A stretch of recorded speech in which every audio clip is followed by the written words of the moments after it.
हस्तिनापुर का राजमहल, राजसभा में गहरी शांति पसरी हुई है।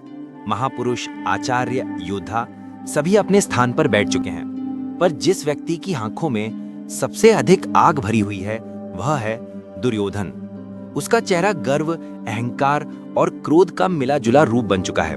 आज उसके मन में एक ऐसा विचार जन्म ले चुका है जो आने वाले युगों तक उसकी निंदा का कारण बनने वाला है। दूर कहीं द्वारिका में श्री कृष्ण शांत मन से बैठकर युद्ध को रोकने का अंतिम प्रयास करने की तैयारी कर रहे हैं।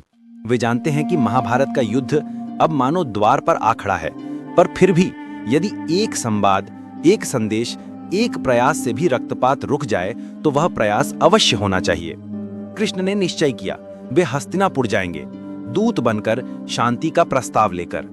पर उधर हस्तिनापुर में दुर्योधन के मन में कुछ और ही चल रहा है। वह अपने महल में अपने विश्वसनीय मित्रों कर्ण, शकुनी और दुःशासन के साथ बैठा है। टेबल पर मणि माणिक के जड़े प्याले सजे हैं। उसके चेहरे पर एक रहस्यमयी मुस्कान है, एक ऐसी मुस्कान जो ये संकेत देती है कि वह कोई बड़ा खेल खेलने वाला है। कृष्ण आ रहे हैं, दुर्योधन कहता है, और वे पांडवों के लिए शांति की भीख मांगेंगे। पर क्या मैं इस शांति को स्वीकार करने के लिए जन्मा हूं? नहीं, मैं पांडवों को 1 इंच भूमि नहीं दूंगा। और यदि कृष्ण इस सभा में मेरे विरोध में बोलेंगे तो क्या मैं उन्हें यूं ही जाने दूंगा? शकुनी मुस्कुराता है, उसकी आंखों में धोखे की चमक है। भांजे, यदि कृष्ण को रोका जाए, यदि उन्हें बंदी बना लिया जाए तो यहीं से जन्म लेता है दुर्योधन का वह विचार, वह पागलपन जो आज भी इतिहास के पन्नों पर शर्म की तरह दर्ज है। दुर्योधन बोलता है, हाँ, क्यों ना कृष्ण को ही बंदी बना लिया जाए। वे पांडवों की शक्ति हैं। यदि कृष्ण कैद हो जाएंगे तो पांडव क्या कर लेंगे? सभा में बैठे लोग भी चौंक जाते हैं। आचार्य लोग इस तरह की बात पर असहमति जताते हैं, पर दुर्योधन के अहंकार को रोक पाने की शक्ति वहां किसी में न थी। समय आता है, द्वारिका से श्री कृष्ण हस्तिनापुर पहुंचे। उनका स्वागत भी अजीब था, कुछ प्रेम से, कुछ सम्मान से और कुछ जगहों पर ईर्ष्या और डर से।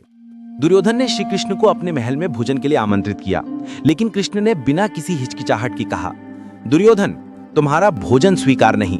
जिसके हृदय में छल, लोभ और अधर्म भरा हो, उसके यहाँ मेरे लिए स्थान नहीं। दुर्योधन अंदर ही अंदर भड़क उठा। कृष्ण को उसकी ये अवमानना साफ दिख रही थी, पर वे शांत रहे। वे विदुर के घर भोजन के लिए गए, जहां प्रेम था, भक्ति थी और निष्कपट भावना थी। अगले दिन राजसभा, हस्तिनापुर की सबसे विशाल, सबसे भव्य सभा मंडप में श्री कृष्ण प्रवेश करते हैं। उनकी आंखों में शांति और कदमों में दिव्यता। भीष्म, द्रोण, कृप, विदुर सभी आदर से खड़े हो जाते हैं, पर दुर्योधन अपने सिंहासन पर ही बैठा रहता है, जैसे वह स्वयं को कृष्ण से बड़ा समझता हो। कृष्ण ने सभा के आगे कहा, धृतराष्ट्र, मैं शांति का संदेश लेकर आया हूं। पांडव केवल अपने अधिकार की मांग कर रहे हैं। यह युद्ध टल सकता है, बस 5 नगर दे दीजिए। सभा में सन्नाटा। भीष्म और विदुर कृष्ण की वाणी से सहमत हैं, पर दुर्योधन का क्रोध अपनी चरम सीमा पर है। वह उछल कर खड़ा होता है, बस अब बहुत हुआ। मैं पांडवों को सुई की नोक जितनी भूमि भी नहीं दूंगा। कृष्ण ने शांत भाव से उसे देखा। दुर्योधन, अधर्म का मार्ग कभी नहीं जीतता। पर दुर्योधन हंस पड़ा, और यही वह बात हुई जिसने इतिहास को बदल दिया। वह जोर से आदेश देता है, सैनिकों, कृष्ण को बंदी बना लो। ये द्वारिका के यादवों का दूत नहीं, ये पांडवों का समर्थक है। इसे रोको, इसे कैद करो। सभा स्तब्ध। भीष्म क्रोध से कांप उठते हैं, द्रोण भी आहत हैं। विदुर चिल्लाते हैं, दुर्योधन, तुम पागल हो गए हो, कृष्ण को कौन बांध सकता है? सैनिक आगे बढ़ते हैं, पर जैसे ही वे कृष्ण को छूने का प्रयास करते हैं, सभा मंडप में एक अद्भुत घटना घटती है। श्री कृष्ण धीरे से मुस्कुराते हैं और अगले ही क्षण उनका शरीर तेजोमय हो उठता है। एक दिव्य प्रकाश, ब्रह्मांड जैसा विराट स्वरूप, सारी सभा चमक उठती है। प्रत्येक आंख अंधी सी हो जाती है उस अपार ज्योति से। भीष्म फोल्डेड हैंड्स, द्रोण झुक चुके हैं। धृतराष्ट्र को दिव्य दृष्टि मिलती है और वो विस्मय से भर उठता है। सब देखकर समझ जाते हैं, यह कोई साधारण मनुष्य नहीं, यह विश्वरूपधारी स्वयं परमात्मा है। कृष्ण की आवाज गूंजती है, दुर्योधन, जिसे यह समस्त सृष्टि बांध नहीं सकती, तुम उसे बंदी बनाने चले हो? दुर्योधन भय से कांप उठा। सैनिक पीछे हट गए।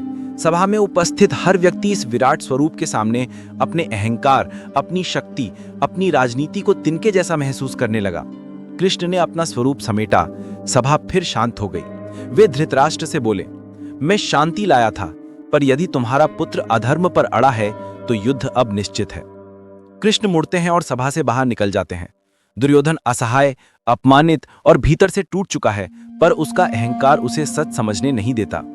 इस तरह दुर्योधन, कौरवों का युवराज, वह एकमात्र व्यक्ति था जिसने श्री कृष्ण को बंदी बनाने की मूर्खतापूर्ण कोशिश की। युगों बाद भी यह घटना हमें यही संदेश देती है, परम सत्य को बांधा नहीं जा सकता, धर्म को रोका नहीं जा सकता, और जो अधर्म पर अड़ जाता है वह अंततः स्वयं नष्ट हो जाता है। अगर आपको ये वीडियो पसंद आया तो कृपया लाइक और सब्सक्राइब करें।